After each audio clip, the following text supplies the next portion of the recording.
حدیث کو مکمل کر لیں تاکہ بعد میں آنے والے ساتھی سہولت کے ساتھ کوئی جگہ مل سکے اور دو شریف پڑھ لیں اللهم صل على محمد وعلى آل محمد سيدنا إبراهيم وعلى آل إبراهيم إنك حميد مجيد الحمد لله رب العالمين والصلاة والسلام على سيد الأنبياء والمرسلين وعلى آله وصحبه أجمعين أما بعد فقد قال الله تبارك وتعالى في كلامه المجيد والفرقان الحميد فأعوذ بالله من الشيطان الرجيم بسم الله الرحمن الرحيم يا أيها الذين آمنوا اصبروا وصابروا ورابطوا واتقوا الله لعلكم تفلحون صدق الله العلي العظيم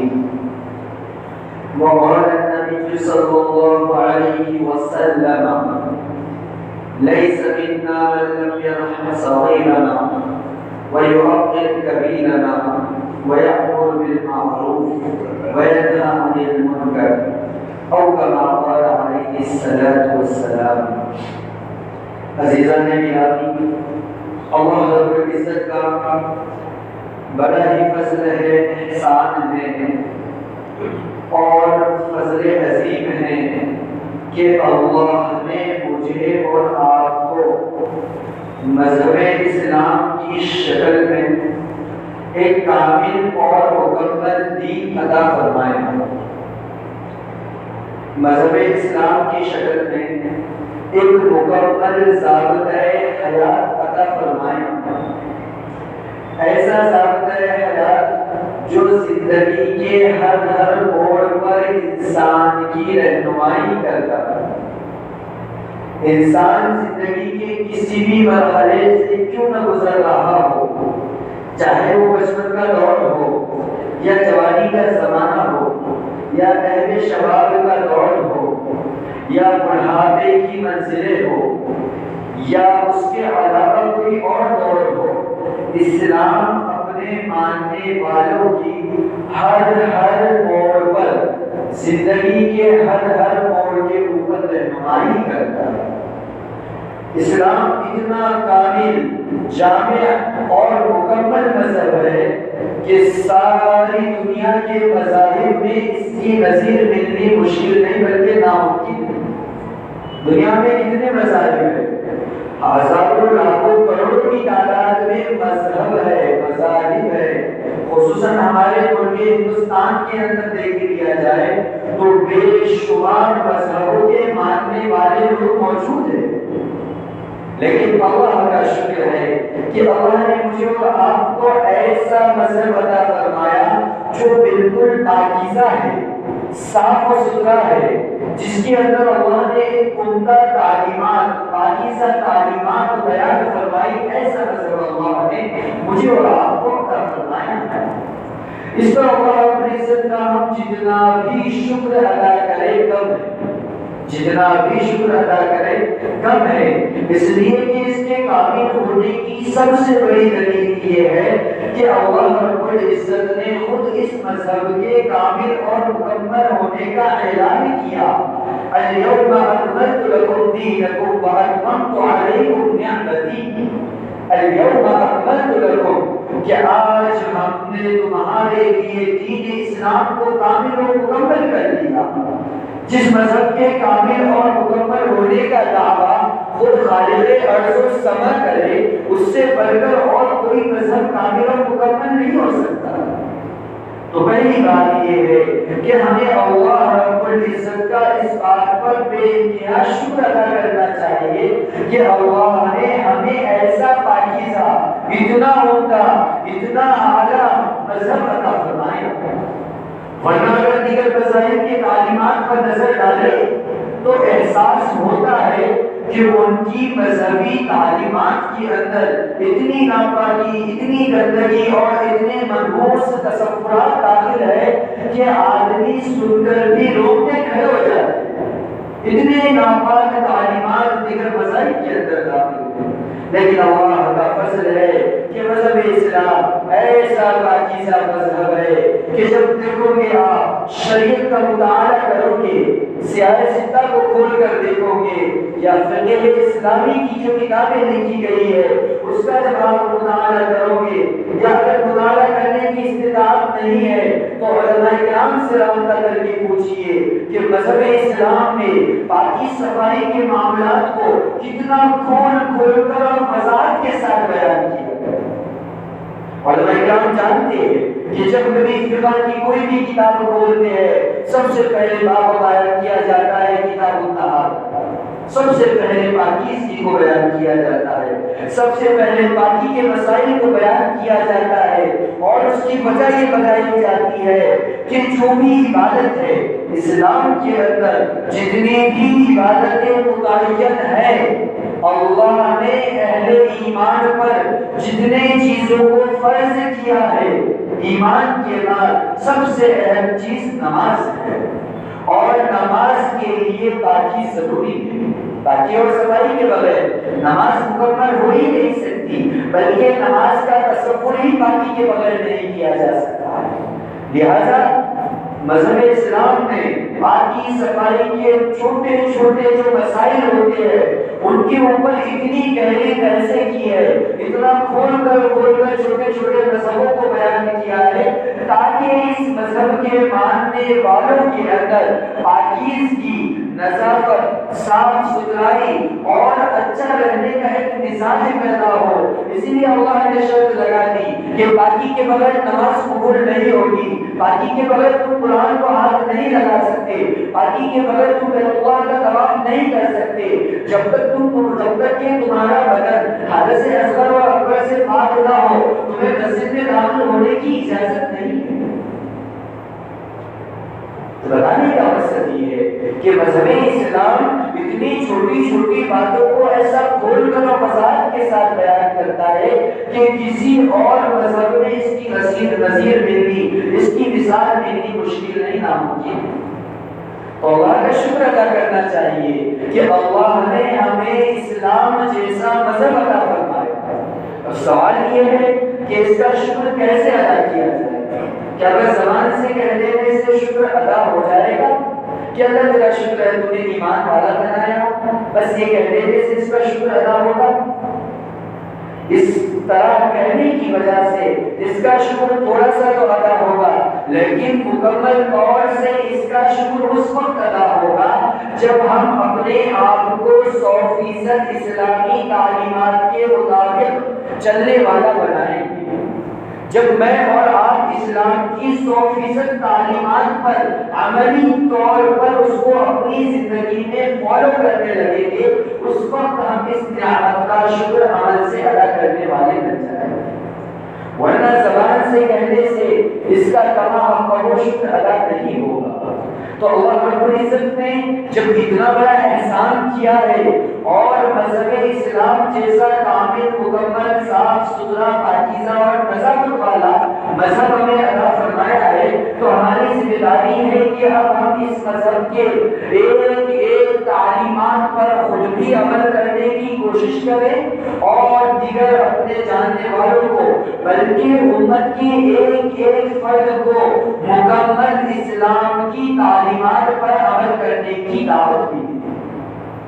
لیکن پہلے خود عمل کرنا پڑے گا۔ جب ہم عمل کریں گے تو گویا کہ ہم نے عملی طور پر اللہ نے ہم کو جو نعمت ایمان عطا فرمائی تھی اس کا شکر ادا کر دیا۔ اب اللہ تعالی ہماری نعمتوں میں اضافہ فرمائے، لہذا ہمیں مذہب اسلام کی ایک ایک تعلیمات پر عمل کرنا ہے۔ عزیزوں بزرگوں دوستوں، بڑے افسوس کے ساتھ یہ بات کہنی پڑتی ہے کہ اللہ نے تو ہمیں اتنا کامل مذہب عطا فرمایا، لیکن ہم اپنی زندگی گزارنے کے اندر ان لوگوں کی اتباع کرتے ہیں، ہم زندگی گزارنے کے اندر ان لوگوں کے اصول کو فالو کرتے ہیں جو دیگر مذاہب کے ماننے والے۔ زندگی کے ہر شعبے کے اندر دیکھو، مسلمانوں کے کھانے کے انداز کو دیکھو، لباس کے انداز کو دیکھو، چہرے کے انداز کو دیکھو، گفتار و کردار کو دیکھو، ہر اعتبار سے ہم غیروں کی پیروی کر رہے ہیں۔ گویا کہ اللہ نے ہمیں جو نعمت اسلام عطا فرمائی تھی، اسلام جیسا کامل اور مکمل مذہب عطا فرمایا تھا، ہم نے اس کی ناقدری کی۔ نتیجہ یہ نکلا کہ آج ہم غیروں کے طریقوں میں عزت کو محسوس کرنے لگے، آج ہم غیروں کے طریقوں میں عزت تلاش کرنے لگے۔ ظاہر سی بات ہے، جو اللہ اور اللہ کے رسول کے طریقے کو چھوڑ کر عزت حاصل کرنا چاہے، دن پر ہاتھ رکھ کے بولو اس کو دنیا میں کہیں عزت مل سکتی ہے؟ جو اللہ اور اللہ کے رسول کے طریقے کو چھوڑ کر کسی اور کے طریقے کو، بلکہ اس سے آگے بڑھ کے اللہ اور اللہ کے رسول کے دشمنوں کے طریقے پہ جو عزت حاصل کرنا چاہے اسے عزت مل سکتی ہے؟ قیامت کی صبح تک ایسا نہیں ہو سکتا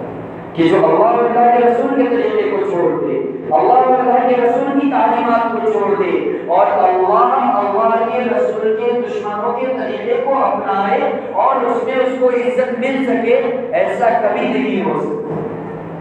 لیکن ہماری حالت یہ ہے کہ ہر اس میں ہم فخر محسوس کرتے ہیں۔ نوجوان نسل کو دیکھو کہ جب بال کاٹنے کا موقع آتا ہے تو ایسے ایسے انداز میں بال کاٹتے ہیں، بلکہ فرمائشیں کرتے ہیں کہ فلاں شخص کی طرح مجھے بال کاٹتے ہیں کہ یہاں سے اس طرح کٹو، یہاں سے اس طرح کٹو۔ لباس پہننے کا جو موقع آتا ہے تو یہ نہیں دیکھا جاتا کہ میرے نبی کا کون سا لباس تھا، اسلام نے کیسے لباس پہننے کا حکم دیا، یہ اسلام نے ہمیں اس لباس کے سلسلے میں کیا تعلیمات ہیں اسلام کی، اسلام لباس پہننے کے سلسلے میں کس چیز کی طرف رہنمائی کرتا ہے، یہ کسی کے ذہن میں نہیں آتا، بلکہ ہم یہ سوچتے ہیں کہ ابھی تو اس دور میں اس سال کون سا فیشن چل رہا ہے، کون سے ہیرو کا فیشن چل رہا ہے کہ جس کے کپڑے ہم خریدیں گے اور اس کو پہنیں گے اور لوگوں میں جا کر ہماری عزت ہوگی۔ جب ہم غیروں کے طریقے میں عزت حاصل کرنے نکلے تو عزیزوں بزرگوں دوستوں، اس کا نتیجہ یہ نکلا، آج آپ ساری دنیا پر ساری دنیا کا جائزہ لیں، ساری دنیا پر داعیانہ نظر ڈال کر دیکھو، چاہے وہ سوشل میڈیا ہو یا پرنٹ میڈیا ہو یا اس کے علاوہ سوشل جو ذرائع ہے اس کے اوپر دیکھو، مسلمانوں کو ساری دنیا کے اندر ذلت کی دیواروں سے دیکھا جاتا ہے۔ جب مسلمانوں کا تذکرہ آتا ہے تو کہا جاتا ہے کہ یہ تو وہ قوم ہے جو دنیا کی ذلیل ترین قوم ہے، یہ وہ قوم ہے جو دنیا کی جاہل ترین قوم ہے۔ ایسا کیوں ہوا عزیزوں؟ ایک دور تو وہ دور تھا کہ جب ساری دنیا کے اندر سب سے زیادہ عزت اگر کسی قوم کو تھی تو وہ اہل ایمان تھے. سب سے زیادہ لوگ جس کو عزت کی نگاہ سے دیکھتے تھے, جس کو لوگ سب سے زیادہ احترام کی نگاہ سے دیکھتے تھے, وہ صحابہ کرام کی جماعت تھی, وہ اہل ایمان کی جماعت تھی. حالت ان کی یہ تھی کہ دنیا کی محبت دل سے نکال کر اللہ اور اس کے رسول کی محبت کو انہوں نے دل میں بٹھایا تھا. اللہ کے طریقے, اللہ کے بتائے ہوئے طریقوں کے مطابق, نبی کے بتائے ہوئے طریقوں کے مطابق وہ زندگی گزارنے میں عزت سمجھتے تھے. تو اللہ نے انہیں ایسی عزت عطا فرمائی کہ اس وقت کے سپر پاور بادشاہ بھی ان کا نام سن کر کام چاہتے تھے.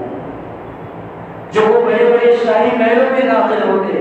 آپ نے سنا ہوگا کہ عمر بن خطاب کا قاصد جب ایران کے بادشاہ کے دربار میں داخل ہوا, حالت کیا تھی؟ کپڑوں پر پیبند لگے ہوئے تھے اور بالکل فقیرانہ چال کے ساتھ دنیا کے سب سے سپر پاور بادشاہ کے محل میں داخل ہو گئے ہیں. لیکن سب کے دل پہ خوف,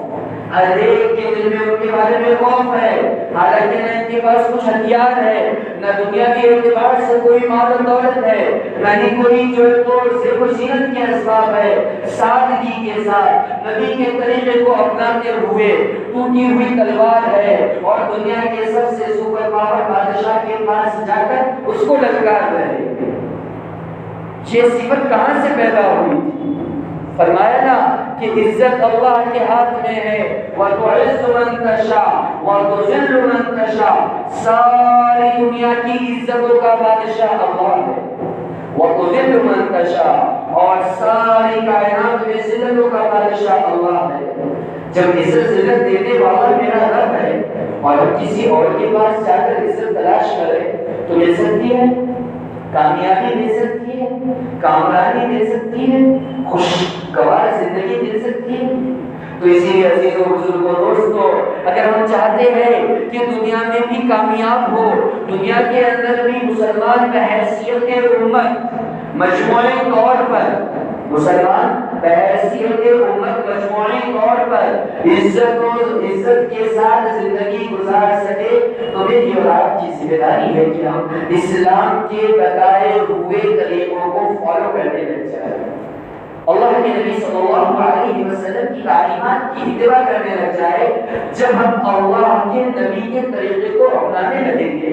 اللہ کی ہدایات کے مطابق زندگی گزارنے لگیں گے, تو بتاؤ جو عزتوں کا مالک ہے وہ ہمیں عزتیں نہیں دے گا؟ جو بلندیاں عطا کرنے والا ہے وہ ہمیں بلندیاں عطا نہیں کرے گا؟ تو خلاصہ کلام عزیزوں, اصل بات جو آپ کو بتانی ہے کہ ملک جس حالات سے گزر رہا ہے وہ میں بھی اور آپ بھی اس سے اچھی طرح واقف ہے کہ اسلام دشمن مخالف طاقتیں اس ملک کے اندر ایک ایسا نظام لانا چاہتی ہے جسے ہم یکساں سول کوڈ کہتے ہیں, جس کا مطلب کیا ہے آپ بیانات کے اندر سن رہے ہوں گے. حکومت کا نظریہ کیا ہے, ان کا منشا کیا ہے, یہ ساری چیزیں آپ کو پتا ہے. اس کی طرف توجہ دلانا مقصد نہیں ہے, بس ایک بات کی طرف جہاں سے بات چلی تھی اگر آپ غور سے سن رہے ہو تو سمجھ میں آئے گا کہ ایک بات کی طرف بس آپ کو توجہ دلانا ہے. وہ یہ ہے کہ عزیزوں, میرے رب کا شکر ہے کہ اللہ نے مجھے اور آپ کو ایک کامل اور مکمل مذہب عطا فرمایا. بات یہی سے چلی تھی نا, بات یہی سے چلی تھی. کچھ نئے آئے ہیں اس لیے ایک مرتبہ اس کو دہرایا جا رہا ہے کہ اللہ نے جب ہمیں کامل اور مکمل مذہب عطا فرمایا اور سارے ایمان والے اس کی تعلیمات پر عمل کرنے لگ جائے, سارے ایمان والے اسلام کی مکمل تعلیمات پر عمل کرنے لگ جائے, تو دنیا کی بڑی سے بڑی طاقت کی یہ ہمت اور جرأت نہیں ہے کہ وہ اسلام کی تعلیمات کو بدلنے کے بارے میں سوچ بھی سکتے. بات سمجھنے کی,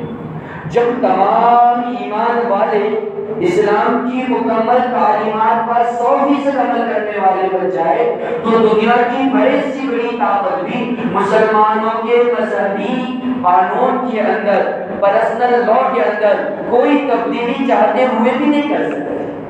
ارے کیسے کریں گے؟ یہ تو آج کل کے حکمران بڑے کمزور ہے. فرعون, نمرود, شداد اسلام اور اہل ایمان کے سامنے نہیں ٹک سکے, تو یہ کون؟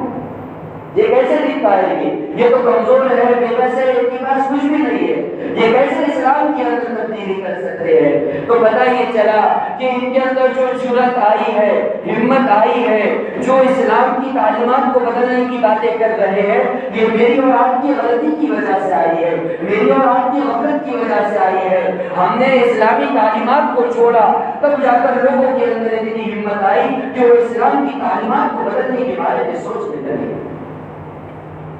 اگر ہم اسلامی تعلیمات پر 100% عمل کرتے تو دنیا میں کوئی مائی کا لال ایسا نہیں ہے جو اسلام کی تعلیمات کو بدلنے کے بارے میں سوچ بھی سکے، سوچنے کی بھی ہمت نہیں ہے کسی میں۔ لیکن ہماری غفلت، ہم نے تعلیمات کو چھوڑ دیا، شادی کا موقع آیا، خوشی کا موقع آیا، غم کا موقع آیا، ہم نے اسلامی تعلیمات کو پس پشت ڈال دیا۔ فراست کا مسئلہ آیا، اپنا فائدہ ہے، بہنوں کا حق ماننا ہے، بھائیوں کا حق ماننا ہے، ہمارا اپنا فائدہ ہے، ہم نے اپنے فائدے کے لیے اسلام کی تعلیمات کو پس پشت ڈال دیا۔ تو جب ہم خود اسلام کی تعلیمات کو چھوڑنے والے ہیں تو جب دوسرے اس کو بدلنے کی بات کرے تو ہمیں کیا کرو؟ ہم تو اور مشکل سوچنے ہوئے ہیں، دوسرے تو آپ بدلنے کی بات کر رہے ہیں، ہم نے تو کافی سالوں سے اسلامی تعلیمات کو چھوڑ دیا۔ بتاؤ کس کی شادی جو ہے تو اسلامی طریقے پر ہوتی ہے؟ کون اپنے نکاح کی مجلس اسلامی طریقے پر منعقد کرتا ہے؟ کتنے ایسے ہیں اپنے شہر کے اندر کہ جب کسی کا انتقال ہوتا ہے تو وراثت کو مکمل شریعت کے مطابق تقسیم کرتے ہیں۔ سوال نہیں ہے، اپنے دل پر ہاتھ رکھ کر سوچو کون ہے؟ تو پتہ کیا چلا کہ ہم نے شریعت کو چھوڑا تو دشمنوں نے شریعت کو تبدیل کرنے کی بات۔ اگر ہم شریعت کو مضبوطی سے پکڑتے تو کسی کی ہمت نہیں تھی کہ وہ ہماری شریعت کے اندر مداخلت کے بارے میں سوچ بھی سکتے۔ سمجھ میں آئے گا؟ ابھی زمانے ماضی قریب کے اندر کرناٹک کے اندر حجاب کا جو مسئلہ چل رہا تھا تو وہاں پر کرناٹک کی جو کورٹ تھی، وہاں کی عدالت سے جو اسٹیٹمنٹ آیا تھا، وہاں سے انہوں نے جو ججمنٹ کیا تھا، کیا تھا؟ انہوں نے یہ کہا تھا صاف الفاظ کے اندر کہ دیکھو اسلام کے اندر پردہ ضروری نہیں۔ کیا کہا؟ اسلام کے اندر پردہ ضروری نہیں، اور اس کی دلیل یہ ہے کہ بہت ساری مسلمان بچیاں پردہ نہیں کرتی۔ کیا کہا؟ کہ اسلام کے اندر پردہ ضروری نہیں۔ ہم نے کہا ضروری ہے تو وہ کہنے لگے کہ اگر ضروری ہوتا تو پوری تمام جتنی بچیاں ہیں، جتنی لڑکیاں مسلم اسکول اور کالجز کے اندر، یونیورسٹیوں کے اندر تعلیم حاصل کرتی تو سب پردہ کرتی۔ وہ پردہ نہیں کرتی ہے، اس کا مطلب یہ ہے کہ اسلام کے اندر پردہ لازم اور ضروری نہیں ہے۔ لہٰذا ہم اپنے کرناٹک ہائی کورٹ کے سے یہ فیصلہ صادر کرتے ہیں کہ اب جب مسلم عورتیں اور بچیاں کالجز کے اندر آئے تو وہ پردے کو فالو نہ کرے۔ تو پتہ کیا چلا کہ اگر ہماری بچیاں 100% پردے پر عمل کرتی تو ان کی ہمت تھی کہ وہ اس طرح کا فیصلہ صادر کرتے۔ تو اسی طرح سارے ایمان والے 100% کامل اور مکمل اسلام کی تعلیمات پر عمل کرتے تو کسی کی ہمت ہے وہ اس کے اندر تبدیلی کرے۔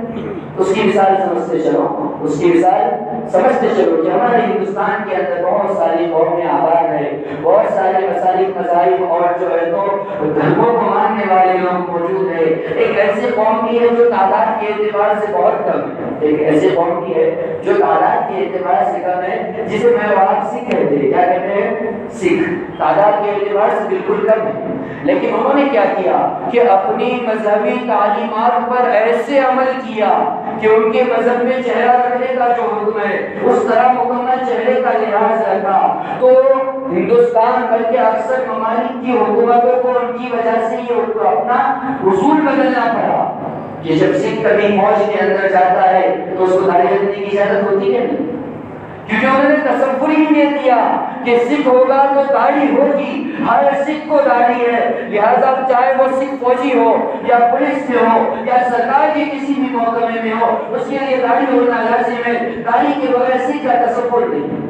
جب انہوں نے یہ تصور دیا تو حکومت نے ان کو سہولت دی کہ سکھ فوجی بھی ہوتا ہے لیکن داڑھی کے ساتھ۔ لیکن ایمان والے 140 کروڑ سے زیادہ ہونے کے باوجود ہندوستان کے اندر داڑھی کٹانے لگے، فیشن کے نام پر داڑھی کٹانے لگے، تو حکومتوں کو بھی یہ کہنے کا موقع ملا کہ دیکھو داڑھی کے بغیر مسلمان ہو سکتا ہے، لہٰذا داڑھی کے بغیر تمہیں فوج میں آنا ہے تو داڑھی کاٹ کرانی پڑے گی۔ سرکار کے بڑے بڑے محکموں کے اندر اگر تمہیں منصب حاصل کرنا ہے تو تمہیں اپنی داڑھی کو کاٹنا پڑے گا۔ تو یہ اصول کیوں بنایا انہوں نے؟ ہم نے اگر یہ پیش کر کے کہ جو مسلمان ہے وہ بغیر داڑھی کے زندہ رہ ہی نہیں سکتا، تو کیا حکومت اس بات کی اجازت نہیں؟ جیسے سکھوں کو کی حالت کی تعداد 5-6 کروڑ کے آس پاس ہے، ہماری تعداد 140 کروڑ کی اوپر ہے۔ جب 5-6 کروڑ کی زندگی کو دیکھ کر حکومت اپنا اصول تبدیل کر سکتی ہے، تو 140 کروڑ 150 کروڑ لوگوں کو دیکھ کر کیا حکومت اپنا اصول تبدیل نہیں کر سکتی؟ لیکن ہم نے ایسا نظریہ پیش ہی نہیں کیا، عملی طور پر ایسی کوئی بات پیش ہی نہیں کی ہم نے کہ اسلام کے ایک حکم کو چھوڑے بغیر مسلمان زندہ رہ ہی نہیں سکتا۔ اگر یہ تصور ہم حکومت کے سامنے دیتے تو حکومت کبھی حجاب کے خلاف بات نہیں کرتی، کبھی طلاق ثلاثہ پر بات کرنے کی ان کو ہمت ہی نہیں ہوتی۔ لیکن ہم نے کیا کیا کہ فیشن کے نام پر لڑکیوں سے دوپٹوں کو اتار دیا، بے حیائی اور بے دینی کے ماحول میں ان کو ڈھکیل دیا۔ لوگوں کو موقع ملا اسلام کی تعلیمات پر آواز اٹھانے کے لیے، طلاق کا مسئلہ آیا، ہم نے منمانی سے اس پر عمل کیا تو حکومت کو موقع ملا اس پر جو ہے تو اس کے خلاف ایکشن لینے کا۔ جب مسئلہ آیا دیگر مسائل کا، وراثت کا مسئلہ ہے، اس کے علاوہ دیگر مسئلے ہیں، ہم نے اس پر عمل کرنا چھوڑا، تب جا کر دوسروں کو اس پر آواز اٹھانے کا موقع ملا۔ تو خلاصہ کلام عزیز و بزرگوں دوستو، جو بات چل رہی تھی ساری بات کا خلاصہ یہ ہے کہ ہمیں پہلے تو اللہ کا شکر ادا کرنا چاہیے کہ اللہ نے ہمیں مذہب اسلام جیسا کامل اور مکمل مذہب عطا فرمایا، پہلی بات۔ دوسری بات، آج سے ہم یہ عزم و ارادہ لے کر اٹھے کہ انشاءاللہ آج سے لے کر موت کی صبح تک میں اپنی زندگی اسلام کے ایک ایک اصول کو فالو کرتے ہوئے گزاروں۔ سب کرتے ہیں انشاءاللہ، ارے کرتے ہیں انشاءاللہ عزیزو، اس میں دنیا اور آخرت دونوں کی کامیابی ہے، دنیا بھی کامیاب آخرت بھی کامیاب، دنیا کی بھی عزت ہے آخرت کی بھی عزت ہے، بس ایک ہی راستہ میں ہے، وہ میرے نبی کا راستہ ہے۔ کان کھول کر سن لو، اگر تم نبی کے طریقے کے علاوہ کسی اور طریقے میں عزت حاصل کرنا چاہو، تمہاری ساری زندگی گزر جائے گی لیکن تمہیں ذلتوں کے علاوہ کچھ نہیں ملے گا، رسوائی کے علاوہ کچھ نہیں ملے گا، پشیمانی کے علاوہ کچھ نہیں ملے گا۔ لیکن اگر تم اللہ کے نبی کے طریقے کو فالو کرتے ہوئے اللہ کے نبی کی اتباع اور پیروی کرتے ہوئے زندگی گزارو گے، یہ بات دعوے کے ساتھ کہی جا سکتی ہے کہ اللہ تمہیں ایسی عزتیں عطا فرمائے گا، ایسی کامرانی اور کامیابی عطا فرمائے گا کہ رہتی دنیا تک تم مثال بن جاؤ گے۔ لیکن شرط ہے نبی کے طریقے کو اپنانا، اسلامی تعلیمات پر مکمل طور پر عمل کرنا۔ تو عزیزو، یہی گزارش ہے، یہی ریکویسٹ اور یہی درخواست ہے کہ اپنے آپ کو اسلام کا پابند بناؤ۔ آج سوشل میڈیا اور پرنٹ میڈیا کے ذریعے مجھے اور آپ کو حوصلہ کیا جا رہا ہے کہ یہ آئے گا تو ایسا ہو جائے گا، یہ قانون آئے گا تو اس کا نتیجہ یہ نکلے گا۔ عزیزو، یہ تو دنیا داروں کی بات ہے، دیندار کی بات یہ ہوتی ہے۔ میرے شیخ حضرت مولانا مفتی احمد اللہ عوری صاحب نے فرمایا کہ دیکھو، مسلمانوں کے اعمال بدلیں گے تو حالات بدلیں گے۔ تمہارے چوچا کرنے سے، شور شراب کرنے سے، احتجاج کرنے سے، نعرے لگانے سے اور جو ہے تو بہت سارے ہنگامے کرنے سے کچھ نہیں ہوتا۔ جب تک تم اپنے حالات کو نہیں بدلو گے، جب تک تم اللہ کے سامنے جا کر اپنے گناہوں پر آنسو نہیں بہاؤ گے، جب تک کہ اپنی نافرمانی کے اوپر اللہ سے معافی نہیں مانگو گے، جب تک چاہے تم کتنی بھی محنت کر لو دنیا کے اندر انقلاب نہیں آ سکتا۔ اگر انقلاب لانا چاہتے ہو، اگر تم دنیا کے اندر، ملک کے اندر انقلاب لانا چاہتے ہو، دنیا کے اور ملک کے حالات کو تبدیل کرنا چاہتے ہو، ملک کے جو ناسازگار حالات ہے آپ اس کو خوشگوار بنانا چاہتے ہو، سب سے پہلے رب کی دامن کو مضبوطی سے تھام لو، اللہ کے پاس جا کر توبہ کرو، اللہ کے پاس جا کر اپنے گناہوں پر آنسو بہاؤ، کیونکہ حالات ہمارے اعمال کی وجہ سے آئے ہیں، ہمارے اعمال خراب ہو چکے تھے، ہم نے رب کی نافرمانی کی، ہم نے اپنے نبی کی نافرمانی کی، نبی کو تکلیف دی، رب کو تکلیف دی، جس کی وجہ سے اللہ نے ہم پر حالات لائے۔ موجودہ دور کے اکابر کا یہ کہنا ہے کہ اللہ رب العزت کی حالات لا کر مسلمانوں کو نیند سے جگانا چاہ رہے ہیں کہ مسلمانوں اب تو جاگ جاؤ، کتنی غفلت، اب تو غفلت کو چھوڑ دو۔ یہ حالات اس لیے لائے جاتے ہیں، لیکن کان کھول کر سن لو، اگر بار بار حالات آنے کے باوجود بھی اللہ بار بار دھکے دے کر ہم کو جگا رہا ہے، اگر اب بھی ہم نہ جاگے تو پھر وہ وقت بھی دور نہیں، جو وقت جو ہے تو ہمیں اپنے ایمان کو دیکھنا بھی نصیب نہیں ہوگا۔ ہماری نسلیں ہمارے سامنے ایمان سے محروم ہوگی، ہم کچھ بھی نہیں کر سکتے، افسوس کے علاوہ کچھ بھی نہیں کر سکتے، کیونکہ حکومتیں ایسی آ جائے گی، قانون ایسے بن جائیں گے۔ اگر ہمارے اعمال ایسے رہے تو، اگر ہمارے اعمال مسلمان اب جس طرح زندگی گزار رہے ہیں غفلتوں کے ساتھ، نبی کے طریقے کو چھوڑ کر، اللہ کے احکامات کو چھوڑ کر، اگر یہی روش رہی نا، اگر یہی روش رہی تو وہ دن دور نہیں کہ ہندوستان کے اندر یا ساری دنیا کے اندر ہم اپنی نسلوں کو ایمان سے نکلتا ہوا دیکھیں گے، افسوس کریں گے، لیکن کچھ نہیں کر سکتے۔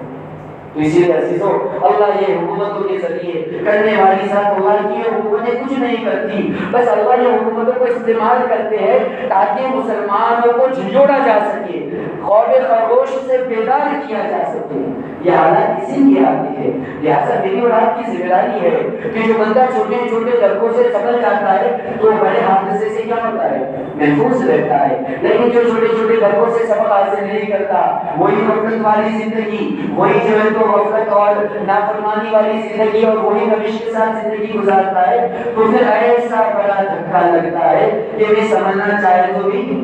سمجھ نہیں سکتا۔ مفتی رحمۃ اللہ صاحب بھی فرما رہے تھے کہ ابھی حالات اتنے نازک نہیں ہیں، ابھی جو کہا جا رہا ہے کہ بھئی جنیل کے اوپر جا کر ہمیں جو اپنی رائے پیش کرنا ہے، اس کا مطلب یہ ہے کہ ابھی تھوڑا آسانی کا معاملہ ہے کہ ہم سے کم رائے تو پیش کی جا رہی ہے نا، ہماری رائے کو تو کم از کم سنا جا رہا ہے۔ لیکن وہ کہہ رہے تھے اگر ہم اب بھی غفلت سے بیدار نہیں ہوگے، اب بھی غفلت سے بیدار نہیں ہوگے، اپنے گناہوں پر معافی نہیں مانگیں گے، ایک دور ایسا آئے گا کہ ہم سے رائے بھی غلط نہیں کی جائے گی، ڈائریکٹ فیصلہ کیا جائے گا، مجھے اور آپ کو ماننا پڑے گا۔ سمجھ میں آئے گا؟ پھر کیا کریں گے؟ پھر کیا کر سکتے؟ ابھی حالات خراب ہے لیکن اتنے خراب نہیں ہے جتنے ہو سکتے، لہذا تمام مسلمانوں سے معتمانہ اور جو ہے تو عاجزانہ التماس ہے کہ سب جو ہے تو اللہ کے سامنے دو رکعت صلاۃ توبہ کی نماز پڑھیں، دو آنسو بہائے اپنی غفلت سے، میرے رب میں نے ساری زندگی گناہوں میں گزار دی، اے میرے رب ہم نے اسلام کو چھوڑا، تب جا کر دوسروں نے اسلام پر آواز اٹھانے کی کوشش کی، اے میرے رب ہم نے تیری تعلیمات کی قدر نہیں کی، اس لیے دوسرے لوگ اس کو بدلنے کی کوشش کرنے لگے۔ یا اللہ غلطی ان کی نہیں ہے، غلطی ہماری ہے، ہم کو ایمان ملا، ہم اس کی قدر نہیں کر سکے، ناقدری کی وجہ سے یہ حالات آئے ہیں، یا اللہ ہم اس سے معافی مانگتے ہیں، اے اللہ ہماری توبہ اب ہمیں معاف کر دے، اور یہ عزم کرے پہلی بات کہ گناہوں سے معافی مانگے، دوسری بات یہ عزم کرے آج سے لے کر موت کی صبح تک ہمارا کوئی کام شریعت کے خلاف نہ ہو، میری اور آپ کی زندگی کا چھوٹے سے چھوٹا عمل بھی نبی کے طریقے کے خلاف نہ ہو، موقع ملے علماء سے رابطہ کرے، ان سے معلوم کر کے ہم اپنی زندگی گزارے۔